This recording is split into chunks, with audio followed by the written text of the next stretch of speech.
Paste कर कपडे हे 3 बोटाचं अंतर सोडायचं आणि असं मार्किंग करायचं. मार्किंग आलं ते मार्किंग खाली आणलं. मार्किंग यासाठी केलं की या गोलाच्या आतमध्ये 3 रंग टाकायचे.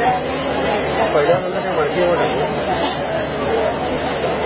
दुसरा रंग टाकताना आधीच्या रंगांमध्ये थोडंसं त्याला मिक्स करून टाकायचं.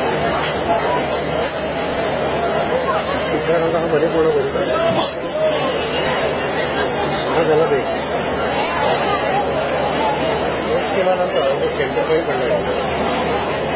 तो सेंटर आणि डिझाईनचा सेंटर आता एकमेकाला फक्त मॅच केलं. आता जाळीवरती पांढरा पिवळा आणि पोटी हे रंग फिक्स आहे. डिझाईन कोणताही असून जाईल. लाईट कलर असल्यामुळे बेसला वापरायचे नाही. सुरुवातीला हिरवा रंग मी बाहेर फिरवला. त्याच्याखाली पिवळा रंग आधीच्या रंगांमध्ये थोडंसं ओव्हरलॅप करून ठेवला. तसंच पांढरा पण पिवळ्यामध्ये ओव्हरलॅप करून ठेवला. आता शेवटी पिवळा रंग पांढऱ्यात मिक्स करायचा आणि डिझाईन हळूहळू हे पूर्ण करायचं. ठीक आहे.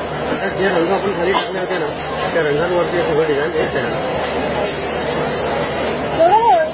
ही पूर्ण प्रोसेस या केलेली आहे. रंग कोणती खाली टाकायचे कोणते